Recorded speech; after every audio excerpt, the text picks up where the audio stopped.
Hi everybody, let's start our review lessons 7 and 8.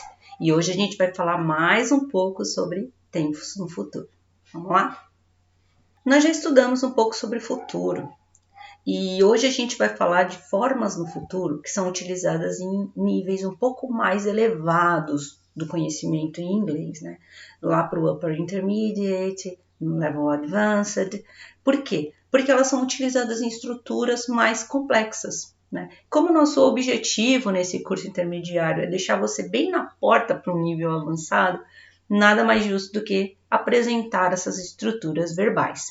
E a gente vai falar delas, não significa que elas são difíceis, tá? Elas só são utilizadas de forma mais elaborada nas frases, ok? Então hoje a gente vai ver duas que são muito importantes, que é o Future Continuous e o Future Perfect. Você lembra desses nomes, né? Continuous, ing again, lá vem o ing de novo.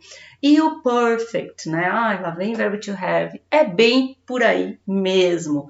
E o legal de fazer essas analogias é que você vai entendendo que, assim como todas as línguas, a consequência das estruturas verbais não surge do nada, né? Ela é simplesmente consequência de outras formas que já vinham sido pré-estabelecidas, colocadas. É um desenvolvimento natural da língua. Então vamos falar do future continuous, né? Esse tempo contínuo. Você sabe que o futuro em inglês ele é formado com a partícula will, o verbo auxiliar, o will, modal auxiliar, o will. Chame você do nome que achar melhor. E para ele ser continuous, ele tem que ter to be e ing. Então, como é que a gente vai ter essa estrutura verbal no future continuous?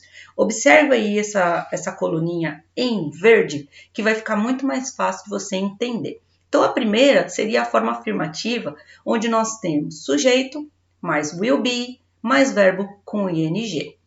I will be singing in the concert tomorrow. Eu estarei cantando no concerto amanhã. Na forma negativa, como nós temos o verbo will aí, o auxiliar will, basta que a gente coloque o not nele, will not ou won't, e você já tem a estrutura negativa no future continuous tense.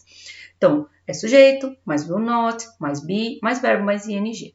I will not be singing in the concert tomorrow. Eu não estarei cantando no concerto amanhã.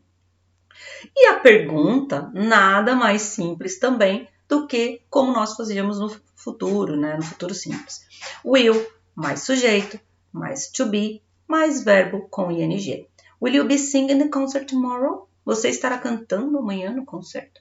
Então, bem fácil mesmo essa estrutura do future continuous.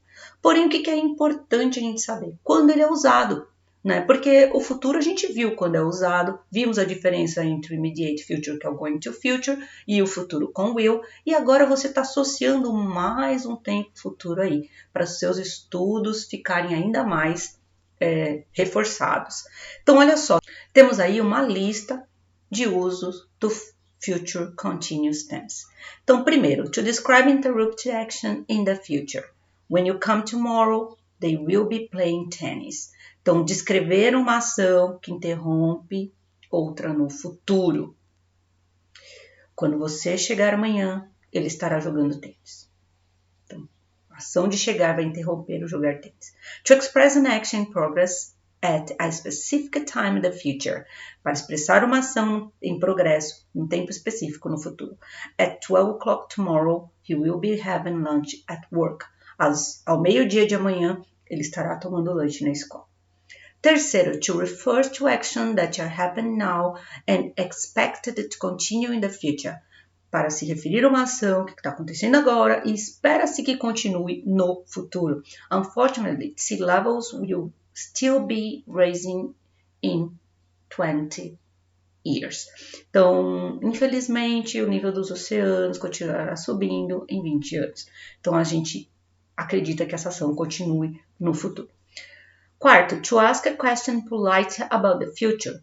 Para perguntar educadamente, né, sobre o futuro. Will you bring your friend to the party night? Você estará trazendo seu amigo para a festa hoje à noite? Então, essa é uma pergunta mais educada. Quinto, to emphasize future plans and intentions. Para enfatizar ações futuras e intenções. He'll be coming to visit us next week. Ele estará vindo nos visitar na semana que vem. Sexto, to describe a atmosphere in the future, para descrever uma atmosfera no futuro. When I arrive at the party, everybody will be celebrating, so we'll be dancing. Então, quando nós chegarmos na festa, todos estarão celebrando, então nós dançaremos, enfim. É bem complicado traduzir algumas coisas ao pé da letra, porque não combina com a nossa linguística do língua portuguesa, mas façam aí as adaptações necessárias. Importante que nessa fase do inglês, provavelmente você já vai estar entendendo sem que seja necessário ficar traduzindo tudo. E a última, to express parallel action or series of parallel actions in the future, para expressar uma ação paralela ou uma série de ações paralelas no futuro. She'll be watching TV and he will be cooking dinner. Ele estará assistindo televisão e ela, estará assistindo televisão e ele estará cozinhando o jantar. Ok? Então, esse foi o Future Continuous Tense, um tempo que tem usos específicos, porém, se você perceber, é sempre aquele negócio, interromper uma ação que estava em continuidade, planos futuros, intenções, algo que vai continuar no futuro, então tem sempre essa ação de continuidade. Forma dele muito fácil, will be, mais verbo com o ing, ok? Não deixe de fazer os exercícios da lição, que tem muito mais coisa para você observar aí e praticar. E o segundo tópico da nossa revisão é o Future Perfect. Perfect, aquele tempo formado por have mais past participle. Então, a gente tem aqui a estrutura composta por will have mais past participle. Lembrando que o past participle é aquele que a forma regular é com ed e a irregular está na terceira coluna de verbos irregulares na sua tabela de verbos, ok? Então, vamos ver como é que ele se comporta na afirmativa, negativa e interrogativa. Afirmativa, sujeito mais will have mais past participle. He will have done it by this evening. Ele terá feito isso à noite. Na negativa, basta que coloquemos o not depois do will not ou won't. Então fica sujeito, will not, mais have, mais part participle. He will not have done it by this evening. Ele não terá feito isso à noite. E na forma interrogativa, will, mais sujeito, mais have, mais past participle. Will he have done it by this evening? Ele terá feito isso à noite? Então, bem fácil, né, gente? Bem fácil, como tudo que envolve verbos auxiliares. O que é importante a gente saber? Obviamente, o uso do Future Perfect. Porque, como eu disse, assim como no Future Continuous, são usos um pouco mais avançados, de estruturas mais elaboradas, apreciadas em níveis mais avançados. Então, o primeiro uso, to talk about an action that will finish before a certain time in the future. Para falar de uma ação que terminará antes de um certo tempo no futuro. By 8 o'clock tomorrow, I will have taken off for Japan. To talk about an action that will be completed before another event takes place. Então, para falar de uma ação que será completada antes de outro evento se colocar, né? She will have learned Chinese before she moved to China. Ela terá aprendido chinês antes de mudar-se para a China. E o último, to express conviction that something happened in the near past. Então, para expressar convencimento de que algo aconteceu em um passado recente, né? The guest will have arrived at the hotel by now. Bom, então esse foi o Future Perfect, um tempo bastante simples também, porém o que é mais importante, vou frisar novamente, saber quando ele é utilizado.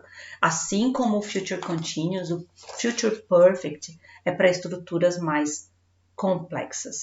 São frases maiores, com períodos compostos, sejam eles interdependentes ou não, porém que denotam aquele domínio um pouco mais profundo do idioma, certo? Bom, e agora que você já conhece o Future Continuous e o Future Perfect, ficou ainda mais interessante sua relação com a língua inglesa, não é? Então, preste bastante atenção nos materiais apresentados, não deixe de fazer os exercícios, leia com atenção os textos e observe essas construções em tudo aquilo que você já viu. Eu sei que se você é um estudante e está com a gente desde o nível básico, você deve ter visto essas estruturas em outros textos, então dá uma olhadinha naqueles textos maiores. Eu tenho certeza que a sua segunda ou terceira leitura naqueles textos. Agora, conhecendo um pouco melhor a gramática e como ela se comporta, vai ser muito mais fácil. Vale a pena fazer esse exercício de checagem, tá bom? So, thanks for watching and see you soon in the next review. Bye bye.